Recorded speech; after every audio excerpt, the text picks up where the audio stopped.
Okay, we are in this section, Perek A, and we're beginning of Perek A. And what the Ramchal is doing is going in really into the components of the Bria. What is this creation really made up of? And obviously, whatever it's made up of has to obviously part of the plan, or else what's the point, you see? So clearly, the components of the Bria have to assist in whatever way the entire Tochnit, plan of the Bria, which of course basically is to bring the Rebbeinu Shalom back. That's called Tikkun, right? So obviously everything has its proper place. It's like a well-oiled machine, so to speak, you know. And I had mentioned last week, I went very much into some of the ideas of the physical world and also the spiritual world, you see.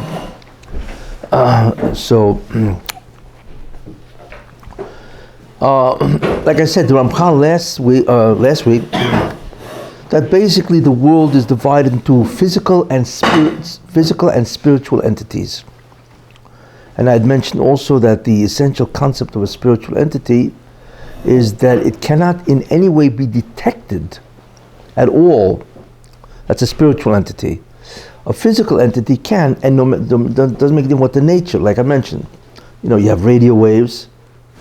Certainly don't know if that, I mean, it's physical, but it can be detected, you know, and so on. But the truly spiritual, in no way can you detect them in the sense, unless they decide to make it known to you that they exist.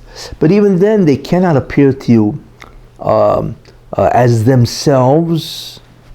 An angel, for instance, a malach, cannot appear to you as a malach, because there's no way that we have the ability to comprehend or see them, perceive them. What they can do, however, is assume a physical garb, which is not really them, you know. So in that sense, you can experience them and see them and so on. Like Avraham Avinu with the malachim. He was able to talk to these people. Yet these people were clearly malachim, obviously, and so on, you know. Crewing photography is totally bogus. That's what. No. That capturing them in a form. The concept of an aura, which that tries to capture, right, is a physical thing. It's just extremely subtle, just like I said, like an airwave, radio wave. It's physical, right, and so on. And last week I went very much into the concept of the mental. Very hard time understanding how Avraham Avinu with a physical eye was able to detect the malach. How is he able to see them? Well, they were not. They were garbed as humans, Arabs, whatever, right? That's how he was able to do it. So what? You know. What do they do? They transform into physical. They're able to transform into. Yeah, it's like Eliyahu Navi. How do you see Eliyahu Navi? He transforms himself into a physical person. Now he's not physical, you know. But he does transform himself into physical, so you actually see a person with a body, you know. But it's like a suit of clothing, you know. It's like a space suit. Probably the best way to see it, you know. You know, you're looking at a guy in a space suit, almost literally, right? And so you're looking at something, but then the guy goes, you know, so he just takes off the suit, and lo and behold, he's something else, you know. So that's the way you can perceive. The suit is not something that you're perceiving. The suit is real. No, the suit's real, but the suit is not the guy. Maybe physical. But the suit is not the guy. That's what I'm trying to bring out, you know. He takes off his garb. What happens to the... No, you're extending the muscle too far. I'm saying that, you know, it's not. This is not, you know, the suit's physical and the guy's physical. All I'm trying to say is that the guy is not the suit. You see, same idea. The malach comes here in a spacesuit, which looks like a person, but the malach is not that suit guy. You see. So what's your opinion on that? Certain animals can see spiritual things that the human can't. Well, it's not that they can see. I think what happens is they can sense. They can sense, not they can't see anything, but they can sense a phenomena that is beyond these senses and so on, you know. For instance, by Egypt, no dog howled, you know. So they sense death because everybody's dying around them, you know. So in that sense, they sense the consequence of the Malach HaMavis. But what they were experiencing, death all around them, so that they can sense, Animals clearly have a much greater sense. I mean, animals can sense when an earthquake is about to happen. They obviously, and so on. Anyway,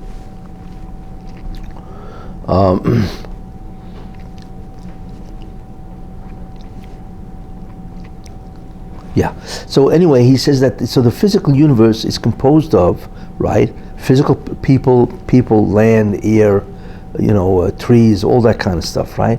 And also the physical universe is also consists of, which is interesting, the Galgalim and the Koich. Part of the physical world is what he calls the heavenly bodies. And this, like I mentioned, I think last week, there's a concept of astrology. You see, and the way, and I just later on he talks much more about it. But the way astrology works, I think I mentioned this last week, is that the stars are shaped according to the configuration of the Gzera of the Ruchnius. I think I mentioned that last week. Okay. Good. Anyway, so that's the physical universe. Yeah. But the spiritual universe, he says, is fundamentally divided into two types of beings. One is called the Shamas, and the concept of a neshama is really, it is a spiritual entity that is destined to be attached to a physical body. And that is the only spiritual entity that ever gets attached to a physical body, literally. Malach can assume a garb, but he could take it off. But the neshama cannot take the body off, really. You see, really it's intended to be permanently bound to the physical, the neshama. The reason why a person can die, and therefore it seemed that it is separated, is only a gzera from God, because the initial decree was that the neshama, once it enters the body, can never be separated from the body, no matter when. You see, but what the neshama can do is called zikuch. So the only way out of the neshama is it can't separate from the body, and this is the initial plan, right? But what it can do is purify the body, where the body becomes spiritual, almost. So that it can do. And as a result of that, it can now realize its full capacity in terms of what it is. You see. So what it can do, it can't change its prison. You see, it can't get out of prison. You know what I'm saying? Like Monopoly. I think it's get out of jail or something like that, right? But what it can do is change the jail into an incredible residence. That it can do. The only reason why now people die, like I said, because of Adam Rishon, he did the sin. So the neshama should have been able to purify the body by Adam Rishon. But what happened is Adam allowed, because of his sin, he allowed the Satan's zoyama to connect to the physical body. So the neshama cannot purify zoyama, which is pollution, tumah of the Satan that's in the body. So what God does is a person dies. So in that sense, they're separated temporarily, right? Then the body dissolves back into the earth, and therefore the zoyama leaves, because there's no, right? It's decomposed and dissolves back into the earth. Yel ofer toshuv, and you return to dust, okay? And then Tchias HaMesim is where the guy gets up as a body, right? He gets up as a body. In other words, the neshama is restored to that physical body. However, that body no longer has zoyama. It no longer has tumah, you see. Or it no longer has the influence of the Satan, the pollution, contamination. So at a certain future time, since the body no longer has the, what's called the obstacle or impediment for zikuch, for purification, then at a later date, when the neshama is given the permission, so to speak, to purify the body, it does so in a stupendous manner. We don't even know what that means. that a physical body now can become almost spiritual. And then what happens is, it's almost like, maybe an example is, where the body becomes translucent. You can see right through it. And that doesn't mean like an MRI where you can see right through the body, you know.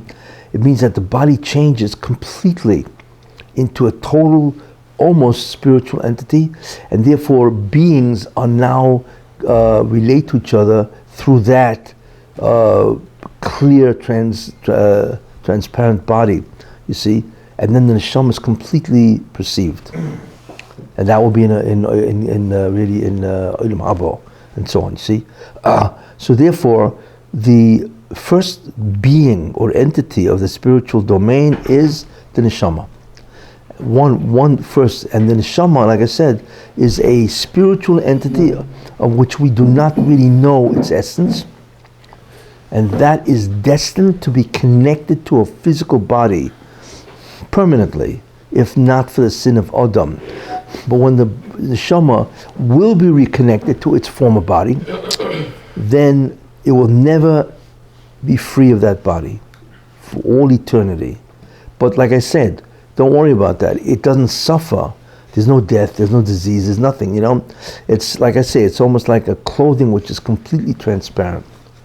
And therefore there's absolutely no restriction on the neshama because of that transparent, purified body. So that's the first type of entity in the next, of Ruchnius, right? Is the neshama. Tchias HaMesim is only for people that died before Mashiach came? Tchias HaMesim is only before who? Only for people that died before Mashiach came. If Mashiach comes and we're alive, do we live forever? You mean what will happen to the people after he comes? The people that were alive already, do they have to go through Tchias HaMesim? They have to go through death, yes. Oh, they have to. Yeah, everybody has to die. It's unfortunate, but he was right, you know. Mark Twain. The only thing certain is death and taxes. Now, taxes is probably more certain than death. That's how bad it is out there. But in any case, although now there's a tax reduction that's coming up in the Senate, House, and all that, whatever. But anyway, everybody has to die. Period. Why? Because, like I say, because the neshama cannot mezakech zoyama. It cannot mezakech contamination or the satanic pollution. It can mezakech geshem, which is materialism. Fine. And therefore, the whole concept of death, to remove the zoyama and to allow the neshama now to purify the body, that's fine. And that's what Tchias HaMesim is. It means you get up with a body that has no zoyama. That's why, by the way, there's no death. There's no death, there's no disease, there's no decomposition. Can you imagine that? You never have to see a dentist again. I know it's it's rather incredible, but or a doctor or anything like that. After Tchias HaMesim. After Tchias HaMesim, yeah. Well, they're going to be concerned with their own Tchias HaMesim actually, so they're not going to worry about you. But in any case, and the reason for that because there's no zoyama, and because that's really what causes all the illnesses, the decomposition. That's the essential concept of this term called zoyama. But in any case. So that's that's concept of Tchias HaMesim. So obviously the temporary place for the neshama, while the body is, I hate to use the word, decomposing and so on, then the neshama goes to Gan Eden. Gan Eden is a temporary destination that the neshamas, in a certain sense, stay or hang out, whatever goes on there, and then ultimately to return after. But like I said, everybody has to die, but people who are alive when the Mashiach comes, and it's really Mashiach ben David, not ben Yosef. Tchias HaMesim happens soon after Mashiach ben David arrives. Okay? And then people get up and so on. So everybody dies for about 2 hours, and then they resurrect. So we're not talking here about, and so on, years and years and so on. But in any case, that's Tchias HaMesim, that's the concept of Gan Eden. And people experience, what's the experience in Gan Eden? It's really unknown. But whatever it is, it's completely ruchnius, right? Completely spiritual. Whatever's going in Gan Eden. But the interesting thing about that is when a person dies, right, then he's judged. There are 3 judgment times. One is by Rosh Hashanah, right? So he's judged then. The second thing is after he dies. It's Yom HaMisa. You see?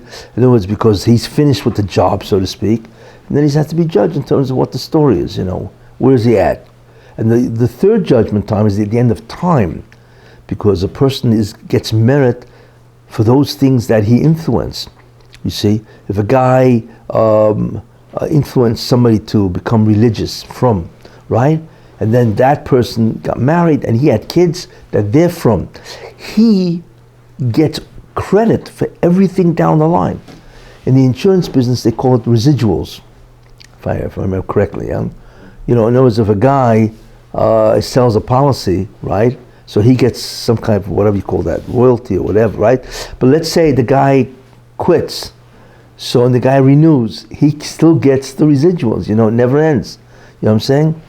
But in any case, so therefore, a person's good deeds doesn't end when he dies, it follows him till the end of time. That's why I say, if you guys want to get into the act of having tremendous schus, merit, reward, I'll give you the best business to get into. Zikuy Harabim. Get out there and be Mazaka the Rabbim. Get out there and influence the multitude, the Rabbim, the public, the multitude, to do good. Because every time anybody does good, and their descendants, until the end of time, you collect all the residuals. You see? That's why Zikuy Harabim, which means to bring the public to a place of tremendous righteousness, is the best business, because you influence the most people. You see. So therefore, so that's the last judgment time, Therefore, after that second judgment period, when the guy's dead, and let's assume he's judged, so then he either has to atone for sins that he did, and there's many atonement places. Either he's got to come back here, which is a Gilgal, right? Or he's got to wander, or he gets Gehenna, which is a place to complete the atonement and so on. When all that's over and he goes to Gan Eden, because there's no resurrection yet, what happens is that he will be in a similar state to, proportion to what he will be in Olam Haba, the future world. So if he was tops here, he will be tops there. But it's nothing, you cannot even compare it to Olam Haba. But the ratio of all different people, depending on what they did, there's a ratio here, there's a proportion, and so on. One guy's at 10% level, other guy's at 20% level of spirituality, right? So he will be that in Olam Haba also. But in Gan Eden, he's at the exact same proportionate level to everybody else in Gan Eden, in Gan Eden, you see. So that's a very important idea. Well, in Gan Eden, in other words, after the guy dies, he's judged, right? And then he has to expiate whatever sins he did. That's a second process, right? But afterwards, he goes to what's called Gan Eden, the Garden of Eden. Yes?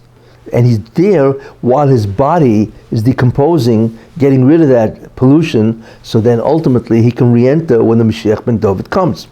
But what's he doing in Gan Eden? Because there is no Olam Haba yet. There is no future world yet, right? So there, right, everybody's at a different level depending on how good he was here, you see. So let's assume that he's judged and it's okay. You will now experience a certain amount of illumination, Kedusha. So let's assume that relative to everybody else, he's 50% of other people, or of the illumination amount, you see?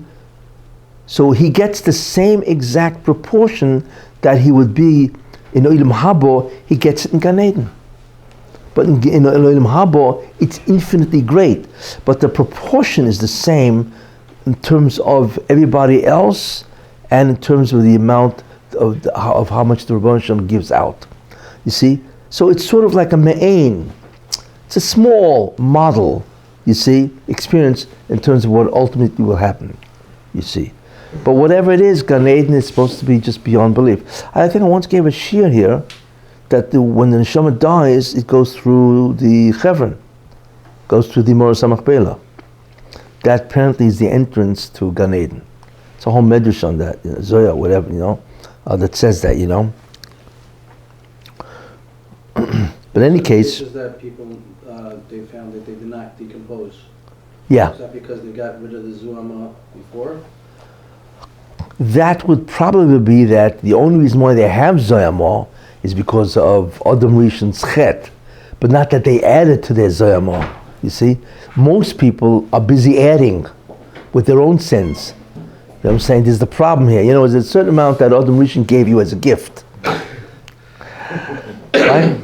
That's a certain amount, right? The problem is like everybody's adding to this, so if he gave you an ounce, by the time you finish, you got a couple of tons of this stuff, So they're decomposing because of all the stuff, Tzaddikim hardly added anything. You know what I'm saying? In fact, there were 4 people that never sinned.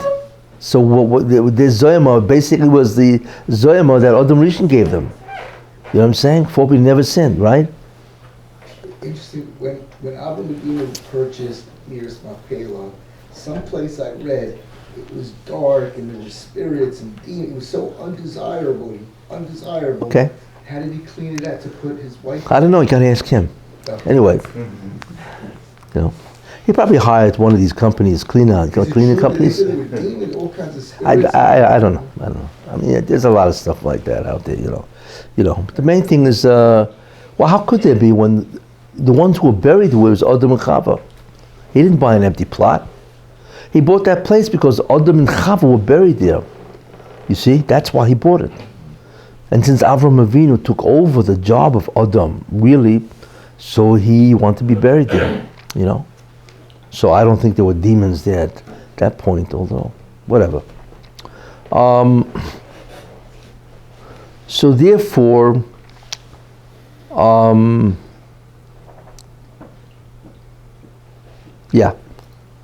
in any case, so therefore, the first type of beings that are spiritual is basically neshamas, which try to explain. Okay.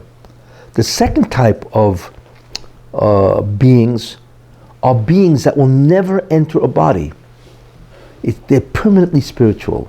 They are not destined in any way to enter the body at all. Who are these? So he subdivides these 2 beings. Okay? The first beings that he talks about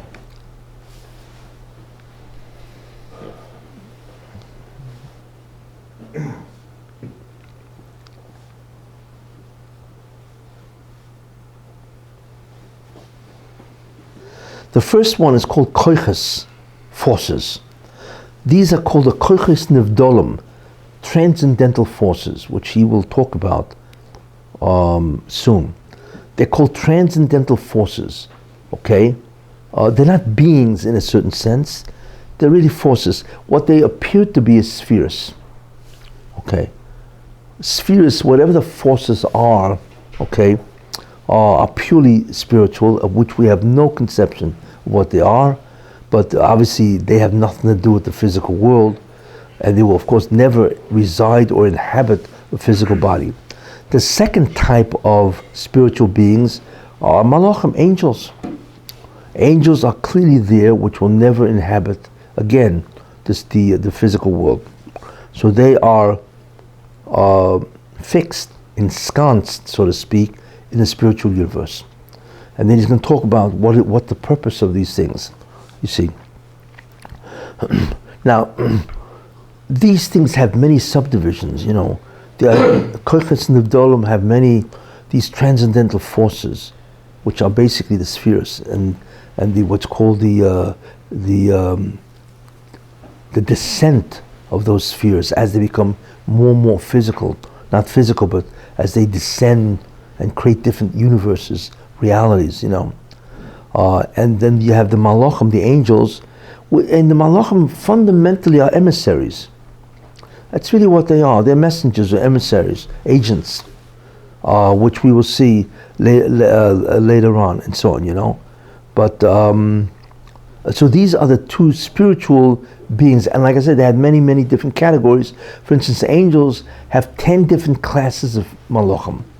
There are 10 different subdivisions of malachim, from the highest to the lowest, you see. So if a person experiences a malach, which class? You know what I'm saying? You know, is from the highest class or the lowest classes, you know? The highest classes are like Michael, you know, Gavriel, and so on. These are like the uppermost. And obviously they have different characteristics in the lower class, and so on, you know. For instance, the malachim that went to Lot, they would be of a certain class. They're probably pretty high. I think one of them was Raphael and so on. But anyway, because I think Raphael was the one who told Sarah that she would have a kid. In any case, and he's also the rescue person and so on, you know.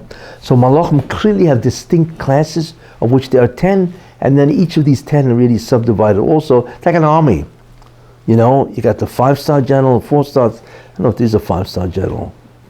Anyway, 4, 3, 2, and so on. You got lieutenants, majors, and so on and so forth. And that's an army. So basically the same concept by malachim, you know. And the spheres also have many different types of spheres and so on and so forth.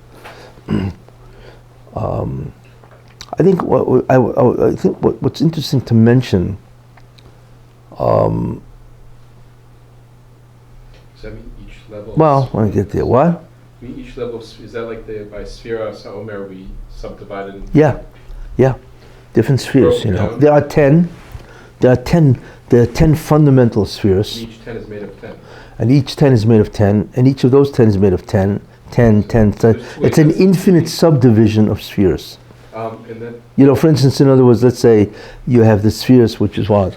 You have, you know, the highest is Kessin, then Chochmah, Bina, Chesed, Gvur, Tferes, Netzach, Yisoid, Malchus, right? So let's say Kesser, right, will have the 10 spheres. So there's Kesef, Kesser, Chochmah of Kesser, and so on, you see? And then each of those spheres are subdivided. They usually don't go down more than the second. So there's the primary 10, and each of their sub-10s, and so on, you know. so it's not, And then it's an infinite descent or so each of those levels fragmentation of spheres. So each of those fragmentations is a step closer to Gashmis. Yes. Well, yeah, until they finally evolve into this world. You know. They evolve into this world, or they put the influence on this world? Well, both. They evolve and influence. Oh, so Yeah. What's interesting to know, which is really a very important concept, what's the final descent of a sphere? I'm going to show you something very interesting. How physics and Kabbalah merge. You know? So Kabbalah holds that these forces, which are the spheres, okay, they descend, and so on, right? And then, so they're still ruchnis, they're all spiritual. But as they descend, they create realities which are of lower and lower materialistic, if I can use that word, grade, you see. So the spheres at the highest reality is called primordial man, Adam Kadmon. Now Adam Kadmon is a world, it's really a reality, okay? It's called Adam Kadmon, primordial man, Ak in short, Adam Kadmon, and so on. And that world or reality of Adam Kadmon is Olam Haba. That's the spheres at their greatest level of illumination, unchecked, unstopped. So they create a reality, those 10 spheres and so on, right? Which is beyond comprehension. That's the future world, okay? You know, actually, if an interesting way of looking at it, imagine there's a building with 5 stories, you know. So the roof is the Ein Sof, which is God. The top floor, I'm going down, the 5th floor, right, the penthouse, right, is Olam Haba. That's the 5th floor. Nobody knows what's on that 5th floor. We know in terms of what it is. It's called, like I said, primordial man. That's the name of it, which is Adam Kadmon, and that's Olam Haba. And that itself has an infinite amount of subsections.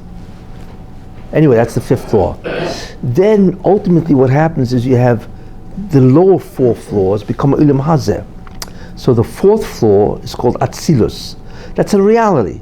But that reality already is not the future world. It's a reality, a certain type of reality. So that's the fourth floor. That's called Atzilus, which means the world either because nearness, Eitzel, it's near the penthouse, the world of Adam Kadmon, which is Olam Haba. So it's called Atzilus, or Atzilus means emanations, because that's the first emanation of this totally spiritual world. The third floor is called Bria, which is called creation, and that also has many subdivisions. The second floor is called Yetzira, which is formation, Yoitzer, formation, and so on. And that's the world that's primarily inhabited by Malachim. And then you have the next floor, which is the ground floor, right? That is called Asiya. That's the world. Asiya means action, and that's where all the action takes place to do the tikkun. You see? Is on the ground floor. Now the ground floor itself has many subdivisions. You know, it's not just, there's what's called the physical universe, which is our universe. But then above the physical universe, which is still, and it's all Olam Hazeh, is the 7 chambers, Hecholos, and so on. A lot of different segments of reality and so on, you know. But the lowest floor so far is the ground floor, you know. Oh, it's the Sitra, Yes, I'm going to get to that. But then there's a basement. Every place has a basement. That basement is the world of the Sultan. So he's below the whole 5 floors. And he's in the basement. And even the basement has a sub-basement. Different levels of that basement. And the further down you go, what's happening? The further away you get from the roof, which is God. You see? So therefore, the greater amount or reality of evil exists, you know, as you get further and further down. Okay? And that itself has 4 sub-levels. And they have names. Okay, so those are the 4 levels of the what's called the klipa, or the sitra achra. You see? So that's basically the whole structure. So it gives you some type of a feel of what's going on. Anyway. First of all, you said that Atzilus is Eitzel near. That's what you wanted the term. Asiya is activity where action. things are done. Asiya. Bria and Yetzira, how would you define those? Who? Bria and Yetzira. Well, those are specific olamas. Well, that what's the main function, the Nakuda, the main function of Bria and Yetzira? Well, Bria is where Bria, Atzilus, the only thing in Atzilus, right, is God, as He appears to a Navi. In other words, God Himself, it's almost like, you know, a being, in a certain sense, that you can see through 1 lens, 2 lenses, 3 lenses, and the more lenses, the more difficult it is to see clearly, you see. So the lens, or rather the appearance of God, that He will allow people to experience Him in this world, starts from Atzilus. We cannot see God as He will appear in the future world. That is not possible, not now. So that representation of Hashem is an emanation? Yeah. In other words, so the appearance of God as He appears to Nevi'im, or, you know, and so on, that, let's say, call it that level of the illumination of God Himself is Atzilus. Okay? No person has ever gone into Atzilus, obviously, but Moshe Rabbeinu is the only one that he could look through his imagination and stand in front of the border of Atzilus and look in. But he had to stand in Bria to look into Atzilus. And you really cannot, and even that is sort of like, there's a distortion of the image of God in that world. But he had the least amount of distortion of God ever known to man. That's what, when the Lo Yirani Odom B'chai, Man cannot see me. It means you cannot come into Atzilus and look at God. That appearance or illumination of God is much too great and live. So Moshe Rabbeinu, through Nevuah, prophecy, was able to go right up again. He could see, even though he was here, but he was able to perceive into Yetzirah, but only standing in Bria, right up against the border, right? So therefore, there was a barrier from Atzilus to Bria, and he could look into it, but since there was a barrier, it was still slightly distorted. And he was the only one. What? And Bilam, where was he? Bilam, well, in a certain sense, he wouldn't have been able to do that, but he would be able to have a certain, what's hard to say, the clarity of his message or his illumination would be in a different way. It wouldn't be in the sense of being able to look into Atzilus. Who? He was only able to be Mechav the Shos, Kasel Shos.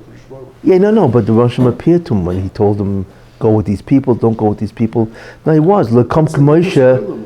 To love and also there's a bunch of Nevi'im. No, but there's different levels of what do you call it, of revelation. You know, he had a tremendous ability. Yeah. So that would mean that he had that ability in a certain sense. I don't know if it wasn't exactly like Moshe, but it was. It seems from the L'kom Moshe, you know what I'm saying, be Yisrael, you know, but Umas there was come, you know. But does that mean that he had the perception of Moshe Rabbeinu to seeing God? Yeah, the Medrash compares to, he said that Moshe Rabbeinu spak la'ish enemy. Moshe Rabbeinu? Moshe Rabbeinu spak la'ish Amira? and Bilam is spak la'ish Amira. What does that mean? Yeah. Okay, I would have to see that message. I know, yeah. But anyway, I don't want to get too much deep. I'm trying to. What are their functions? So therefore, now, Atzilus is where God resides, and it's the level of appearance of God as the maximum that He will allow this world to experience. Okay, Bria is the beginning of residence. So there are beings, real beings other than God, you see. So the greatest malachim, okay, will be in Bria and other things, you know. And then you have Yetzirah, is probably the majority of malachim will be in Yetzirah. Regarding You see. placement and subdivisions. Wait, I want to, let me just keep going. Got that? Okay. Majority of the spiritual residents. Well, yeah, in terms of malachim will be in Yetzirah. What is interesting is that, and this is all from the degradation of the spheres. You know, it's like the 92 elements. Everything is composed of the 92 elements. You know, different ones in different proportions and so on. The same thing. All these levels of reality are composed of spheres in different proportions, different combinations. You see. What is interesting is when the spheres finally make it to the physical world that we experience. What is it? What is the manifestation of spheres in this world? That is the question. Because remember, this world is also a combination of different spheres and so on, right? But the spheres somehow, they don't really degrade, but they look like they degrade, and therefore as a result of that, different realities form, you see. So the question is, when the spheres make it to this world, what is it? It's a very interesting question, you know. And I'll tell you, the spheres, when they make it to this world, is called the most subtle form of matter ever known. What is the most subtle form of matter known? Energy. Nobody knows what energy is, but we do know that energy moves things. Energy is a force that puts something in motion. Everything in the universe moves. I don't know if you realize that. There is nothing that stands still, because everything in the universe, right, has energy in it. that nobody knows where in the world it comes from. Energy, it's a force, but it's an unknown force. It has different forms. There's heat energy, mechanical energy, electrical energy, and so on. But whatever it is, it's always a force. It's something that can move, you see. So that's why everything in the universe is in motion. Everything. There is no such thing as anything, whether it be molecules or atoms or subatomic particles, that is not in some form of motion. Why? Because everything has energy. But what is energy really? So energy is the lowest point of the spheres. And it is when the spheres popped into or created a physical universe, and the first thing it was is energy. It's like an energy soup. We live in a soup called energy. Now, that's interesting. Now, along came Albert Einstein, and he made an incredible statement. He said that matter and energy are interchangeable. E equals mc squared is the famous mathematical formula. In other words, energy is equal to, mc squared is equal to the amount of energy is equal to the mass times the speed of light squared. That's what he said. And they're interchangeable. So if you really think about that, what it really means is that matter, everything, all matter, is nothing more than frozen energy. It's frozen energy. In other words, when energy congeals, it becomes matter. And if you that means you could turn matter back into its energy, right? And that is the concept of a nuclear weapon, atomic bomb. See, the bomb is really where some aspect of an atom is converted to its energy state. It reverses from the matter back into its energy. And the incredible thing is that the energy of any gram of matter is beyond belief. An atom, there's when an atomic bomb explodes, it's really uranium whatever, there's a whole chain reaction, whatever. But the interesting thing about it is that a very tiny amount of some aspect of the nucleus of the atom is reconverted to energy. And that is an atomic bomb. Do you imagine what that means? It's beyond belief. How much energy is contained in this table. You see, if you could unfreeze the table back into its pure energy state, you would have enough energy to run the planet Earth probably for the next 200,000 years. Just from this table. That's how much energy there is in a table, you see. So what comes out is that we live in an energy soup. And different pockets of this soup has congealed or frozen into matter, you see. That's based on Einstein's theory, which is an incredible revelation. This is what the physical world is. It's nothing more than energy frozen at different spots. You see? And that's matter, mass. You see? So therefore, and they're interchangeable and so on. And that's what you see in an atomic bomb. That's why his theory led to the development of the atomic bomb. Once he said that, he says, oh yeah? Now how do we get it to reconvert? And of course they did it by a chain reaction, where they split the nucleus, and then all of a sudden all the neutrons fly off like ping pong balls, and they hit each other, bam, bam, bam. And the more they hit each other, the more they speed up, and finally the temperature rises as the atoms hit each other, and ultimately speaking, the whole thing just explodes, and only a very tiny amount is converted into energy. But you see what an atomic bomb could do. It's incredible what an atomic bomb can do, Like an atomic bomb out of wood. No, nobody knows how to do that. It has to be something which is unstable. It has to be unstable, radioactive, unstable, where it's like, because uranium is what, 235. Its atomic number is 235. It's got 235 substances, so on. So it's highly unstable. So if you put a neutron, you aim a neutron right into that ball, or all these little, and so on and so forth, the whole thing just shatters. You know what I'm saying? And a little part of that shattering is a little part of one little particle becomes pure energy, and it just goes up 5 miles, makes a crater 5 miles across. and this is, so you can imagine what a table can do? If man ever figured out, which I believe they will, ultimately, yeah. It's down the road somewhere, 1,000 years from now, whatever, right? But, Mashiach will come here long before that. If they ever converted this back into its energy state, like I say, one table could run the world for thousands of years. The whole planet, Imagine that's the end of gas prices, right? But it would convert it back into pure energy, but pure energy really is the physical form of the spheres. You see. So, what was that?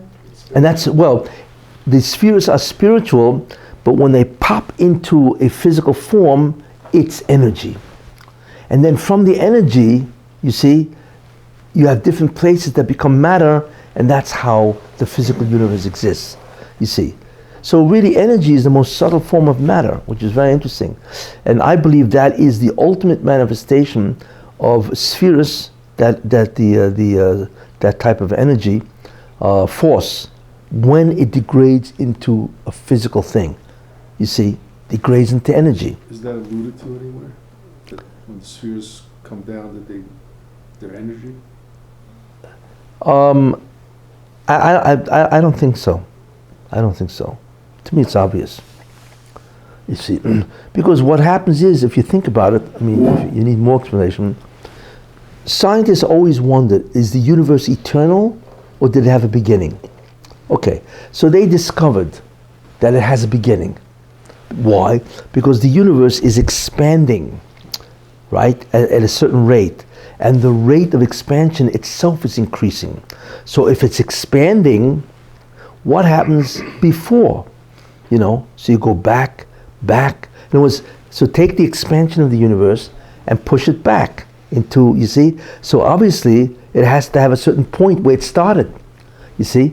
In other words, if the universe was not expanding, it would just, what's called a steady state theory, which was the theory before this, so it was eternal, But if it's expanding, there had to be a time when it wasn't expanding, right? And it was just a single dot.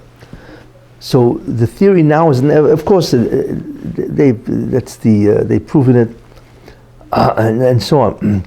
But in any case, so if you take all the matter and squeeze it together back into its original, before the whole thing started, right? That's called the Big Bang. It started off as an little energy ball. It's called a singularity. That was infinitely small. Imagine it had all the energy and all the mass of the entire universe into a dot that's smaller, probably, than even an electron. Could you imagine what that thing is? But it was pure energy. Nobody knows what that was. And then all of a sudden, it exploded. You see? That energy exploded, and as it began to explode, it froze here, You see, that's the latest theory in physics. So the whole world came from this single dot, infinitesimal dot of energy, the amount of which is the entire known universe. And there's over 100,000 galaxies. And each galaxy has over 100,000 stars. You can imagine the amount of mass in the universe. And all of that was ultimately almost an infinitesimal dot. Pure energy. Now, where did that dot come from? The question is, how in the world, what was before the dot? They don't even ask that because you can't even think about it. And not only that, whatever was before the dot, how did it stay that way? You see, because it just has to break open. But the idea is that this is called the Big Bang. So the real shaila they used to have is called the Big Crunch. Well, it's going out, but there's a certain gravity thing, that gravity is the force that pulls everything back together, So will the universe revert to its former state, and that's called the Big Crunch. But they now figured out, and that'll take billions of years. Don't worry about it. Be long after we're gone. But now they realized, that because the universe is expanding and the rate of expansion is increasing, and nobody knows why. So they realize that there won't be a big crunch. So it's going to ultimately keep expanding forever. You see. Which else has what? The Milky Way galaxy, will it keep its crunch? For how long? No, Who? The Milky Way galaxy. What about it? Will it keep its crunch? Anyway. What do you mean crunch? What does that mean? The crunch, the universal, the crunch. It was a joke. Oh, In the milky, like milk and cereal, the crunch does it keep the Milky Way galaxy. Oh, wow. Okay, I'm not into. You're into cereal. I'm not into cereal. Yeah. Okay. It's I got you. Yeah. Okay. That joke is so corny that you can't even eat it on Pesach because it's kidneys. Anyway, corny, kidneys. Anyway, but what's interesting, so that is very interesting because that tremendously dovetails with the spheres. What happened is all of a sudden the spheres, degraded, more ruchnius, less ruchnius, less spiritual, until all of it comes together and bam, into one dot where the spheres on one side are now converted into energy.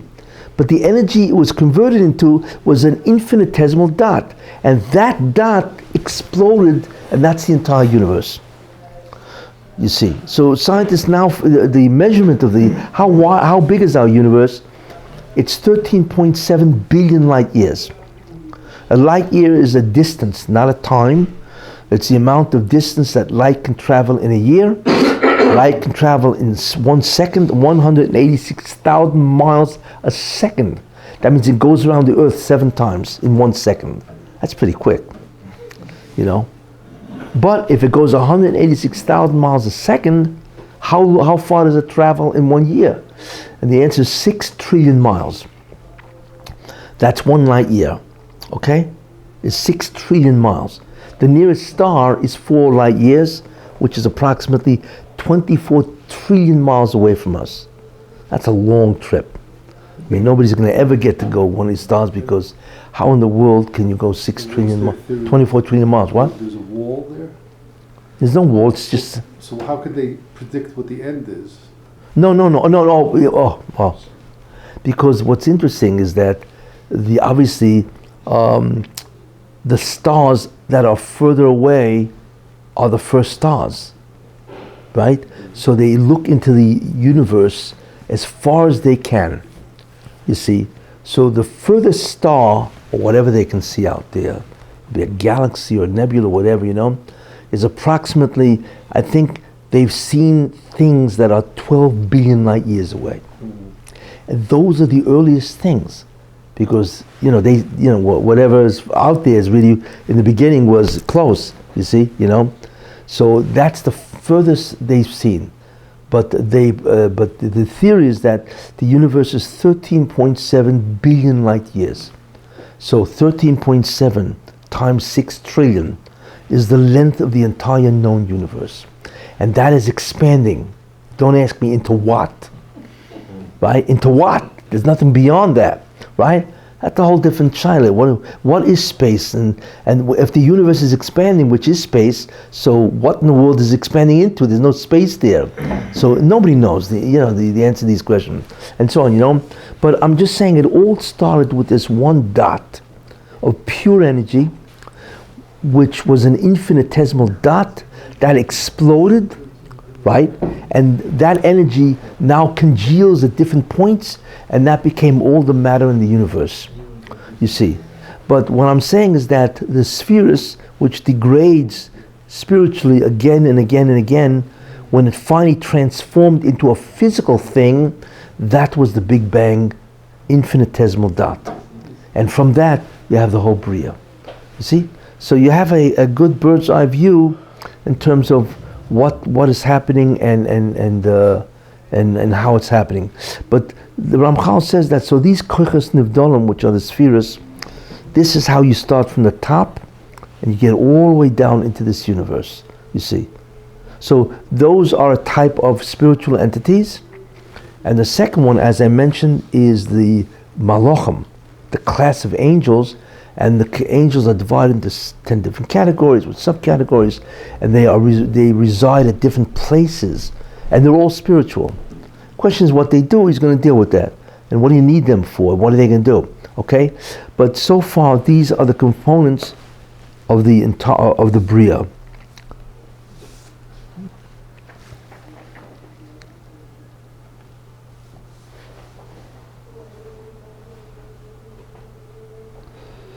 Yeah, so therefore, so that's what you have. So far you have the physical universe and the heavenly bodies, which he considers a specific entity. And then you have the spiritual, which is the neshama, which has to go into a guf. And also besides the neshama, which has to go into a guf, it has also the spiritual entities, which are the spheres and the malachim. Those are the basic components of the entire Bria, you know. I mean, if you really think about it, there's something which is always an interesting thought. If the spheres are part of God in that sense, right? And the spheres created this dot that's the physical universe.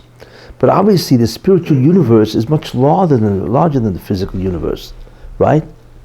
The spiritual universe is like, it's almost beyond belief, the size of the spiritual universe. If the physical is 13.7 billion light years times 6 trillion, right? Could you imagine the spiritual universe that gives rise to this physical universe, the size of this, you know? And then once you have that idea, could you imagine that the Rabbanu Shem is larger than that? Because this is only a small speck in terms of the resonance of what he is. So it comes out that the Rabbanu Shem is a being that we cannot master his size. Think about that, you know. Not that God has size, don't get me wrong. He doesn't, you know. But if you look at him from our standpoint, you know, if the physical is contained within the spiritual, and the spiritual is only a minute detail of the Rabbanu Shalom, the Ein Sof, because according to Kabbalah you see that the Rabbanu Shalom made a hole, and in that cholol he made the spiritual, and within a small part of that is the physical, right? And the Rabbanu Shalom surrounds that whole hollow, so to speak. Imagine the size of God. You don't want to pick a fight with him, right? It's beyond belief. The size of God. Not that God has a size, don't get me wrong. God has no size, he has no boundaries, he doesn't have an edge, right? Doesn't have any of this stuff. But from our standpoint, he's bigger than everything. You see? So what type of a being is there that's bigger than the entire, all reality? Because that's what it is. God is larger than all reality. We cannot even begin to understand that type of a being.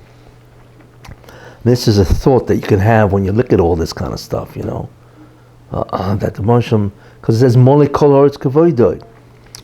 Everything is filled with the presence of God, which means the entire physical universe, all 13.7 billion light years. And then God fills the entire spiritual universe, the Ruchnis, the Ilamas, all 5 of them, or whatever, right? And all of these are a minute dot in him, you see? So then, what's his size? If you can call it a size, which you can't, you see? So obviously that's the beginning, that's the first idea that you begin to say, how could you possibly understand a being that even in terms of, from our perspective, his size is not comprehensible. Forget about his powers, but the size from our perspective, physical, right? You see, that's why all these religions that think of God as some type of a physical entity, you know, or like Christianity, where they say that, you know, he's a man, he's really a man god. They took a man and made him a god, you know. This is psychosis. This is such utter nonsense to say that the Bansham came back as a man, whatever, you know, because that's what they hold. They created a deity for man. That's what they just, but that's all the Avodah Zarahs. That's all the idol worships. You know, their gods were all, not, I don't know if I call them people, but they were beings, physical beings that had dimensions. You know, in any of these religions, you know. So to even conjecture that there's a being, you know, called Yeshu, that's God or some type of chelik of God, you know? How's that possible? It's like, it's absurd when we begin to realize that the Baruch Hashem is larger than the physical, the spiritual, and the spiritual itself is a dot compared to Him. Because that's what Molikotz Kavodah means. The earth is filled with the, right, with the presence of God, right? It doesn't mean the earth, it means the entire universe. Hey, that's 13.7 billion light years, you know? That's beyond comprehension, you see? That's why you begin to realize that the Jewish understanding of God is rare. Most people saw God as some type of a being that has boundaries, you see, or has physical limitations and so on, you know. But when you begin to learn hashkafa and so on, and the whole concept of the different realities and so on, you begin to see how absolutely absurd to think anything other. You begin to see the nonsense, the total infantile nonsense of idol worship, or bringing God, dragging God down into this world. And I'm not even going into the aspects of God, the faculties. That's something to think about, you know, what Judaism really says. Okay, any questions? With Gan Eden, which world is in Asiya? Gan Eden is in Yetzirah. That's low. Gan Eden is really it's Ruchnius, but it's really a lower end Ruchnius. I hate to say that, but it's really it's lower end. What? Asiya is not Yeah. so low. Relative to us, but relative to everything above it. Look, Bria is 1 billion times more Ruchnius than Yetzirah. It's not just another level. Not take an elevator from one floor. It's not another floor. It's an infinitely bigger place. And then Atzilus and so on, you see? So what's this thing about the Olam Asiya Yeah. is Malchus, right? And the Olam Yetzirah is Netzach Yisod. Well, because there are different ways. There's different ways of describing reality. You could talk reality in terms of spheres. Yeah. You could talk about reality in terms of ilamas. You know what I'm saying? And so on and so forth. And then try to say, well, which sphere dominates. You know, those are many different. Then there's different realities based on the Havoya, Yud Kei Vav Kei. You see, where if you look at the Yud Kei Vav Kei, you know, that's another designation for your lamas, you see. So this world would be the last hay, right? Yeah. And then Yetzirah would be the Vav, you know, and then Bria would be the hay, right? And then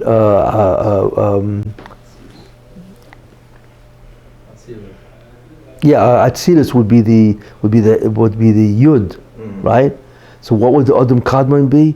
It would be the Kutzay Shel Yud, that little foot at the bottom of the Yud, you see? So that's another way of describing this world, is through the Havoya itself. So there are many different ways of anyway. It's all the same thing in different ways. Well, in different characteristics, so to speak. Yeah. You mentioned It's like looking at water from the standpoint of its different states. Well, you have ice, liquid, right? Liquid water, then you have steam, you see? But it's all water. So there are different ways of describing the different dimensions of all these worlds, you see? You could talk about them through the spheres, you could talk about them through the alamas, you know? Then you could talk about them through the Havoya. They're just different ways. Anyway. when you mentioned the levels of ground floor, basement, sub-basement, Yeah. I asked someone today who's very learned, because in the Parsha, Dr. Yaakov asked the Satan's name, and for a blessing, Yeah. he declared, "I have seen the divine," Yeah. which is not a word I associate with the Satan. You think it's, He's a malach. I yeah. don't know how you cut this guy. Oh, the basement. He is a malach. He's an angel. The basement is the foundation, no? Well, it's a sub. It's a sub. I don't look in terms of foundation. I look in terms of the floor levels. Oh, yeah. It's not a foundation. It's only a foundation. I'm saying the whole point That's a of the different- world is the something. No, I use that as a model to describe the different realities. I'm not saying that the basement is the foundation. That's a different aspect of the model. In other words, my mushal is limited. You don't take But it. at the same time, it could be. No, it's not the foundation at all. It's an extension sort of that should never have been added on. Yeah, I use the model, but don't take the nimshal, the mushal, too far. You know what I'm saying? Anyway, you know what I'm saying? Oh, the Sultan was a malach that's doing his job, right? He's doing his job, Right. yeah. Okay, I'm saying. So what about it? Holding up the binyan. That's the But whole. he's not Holding up the binyan. But he's not holding up the building. That I mean, gives the that's- whole existence out of reality. Who? No. Us the- No, the reality is from the Asiya. That's the reality. You know what I'm saying? He is an appendage, but when I use him as a term for basement, because it really used as a distance from the roof. That's what I'm trying to do. You have the roof, which is the Ein Sof.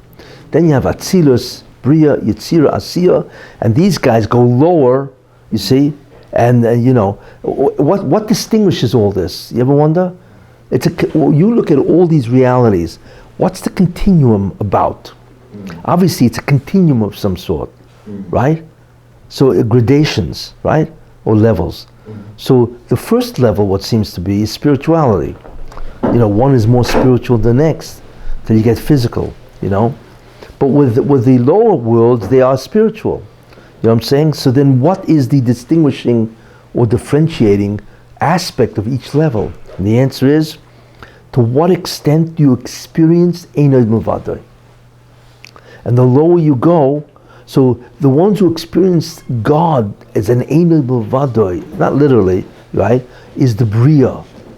They are like they're the closest to the Shekhinah. So they have an unparalleled view, so to speak, of the appearance of God as He will appear to them in Atzilus.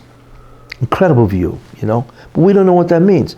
If you can get you can know what that means if you're a Navi, to a certain extent. You see, you can see, wow, what they guys see is incredible, So the further down you go, the less appearance God has to you. Finally get to this planet, to this earth, what do you see? You don't see God in any form, but what you do have is what's called indirect evidence. Well, I just went through a miracle, so, and so on, So in that sense, now when you go down further into the basement, they are further removed from Einod Milvadoi. You see? So what do they experience? The more you go away from Einod Milvadoi, besides God, there's nothing else. The more you experience what? Yeshod Milvadoi. They experience that they really are. You see, that's what evil is. Evil is a distortion of self, where they think they exist besides God. That's what I mean. So that model really is how far you get away from God. You see, and so on. So the more you experience God, the more you realize you're zero. The less you experience God, the more you think that God is zero and that you're everything. That's the difference between it. So that's really what the model conveys. You see what I'm saying? Great. Does it mean that a Navi, you said Navi, let's say Moshe Rabbeinu stood in Bria Yeah. and had a place against Atzilus. Yeah. All of that, according to last week's shir, is clothed in the physical imagination. Yeah. Oh yeah. Yeah. So what does it mean that he's standing in Bria? You said at one point his consciousness, but that's Well, his his consciousness. consciousness may be in Bria, but he still sees it through his imagination. So what does that Yeah. mean? Yeah, because you can't see it any other way. I'm not a Navi, No. so when I get there, I'll let you know. Oh, it's very nice. In other words, in some way, it has to manifest through the filter called imagination. We don't know what that means. Whatever It cannot. his consciousness is in Bria. Well, it can't, but it has to. The filter of all of this is the dimyon, the koich hadimyon, the imagination of the brain. It can't go any other way. You know, it's like imagine looking at a video, a movie, right? A video, right? And the question is, what's its resolution? Sort of, right? So there are guys who take the videos, movies with this garbage camera. So the resolution is terrible. Then there are guys which is HD, high definition, 10 times, man. And the clarity is astounding. That's the best way I can describe it. So Moshe Rabbeinu, when he went up to the mountain, he was on the mountain, he didn't go anywhere else. No, he went. So he went. He actually physically, physical yes. body went with. That's right. Right. Yitzira. That's where he went. He went to Yitzira? I think he went to Bria. He's looking into Atzilus. No, he went to Yitzira because what he did is he crossed the boundary into a completely spiritual world, and that was sufficient.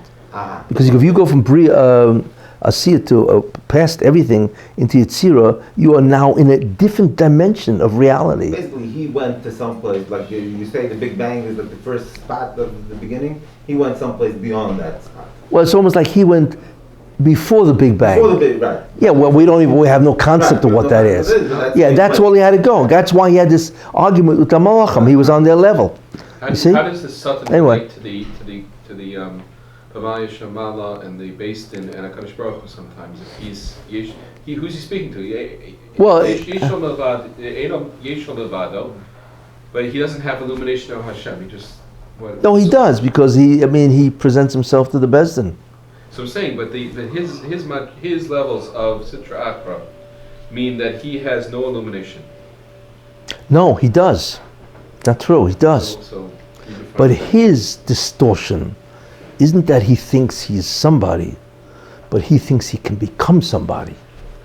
He thinks that if he can get all the unique of the Jews, right, every spark that they have, then he will be equal to God. That's his problem. So his problem isn't that he thinks he's God. He thinks he can become God. And that's the incredible illusion that he has. He thinks man, obese and kill him. He thought What? man could become God. Who? Because he thought man could become God. Yeah. So he thinks there's a wherewithal here. There's a reason why God wants him to think that way. Very interesting reason. But we said that the levels go down and down until, let's say, this world, the world of Asiya, where there's only indirect relationship to Hashem, with spirituality, but he's beneath that, so he doesn't have. How does he? Who's he? The Satan. What about him?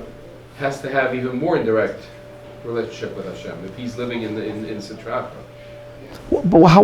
Look, I've never seen a map of this place. Okay. I don't know how he gets from here to there. I think it's a high-speed train. But obviously he's able to transverse or traverse. I mean, he deals with the spiritual all the time. So I'm saying. Yeah. So, but that his domain is a domain in which. Unless he can traverse the whole. Yeah. So exactly. Yeah. I mean, I don't know.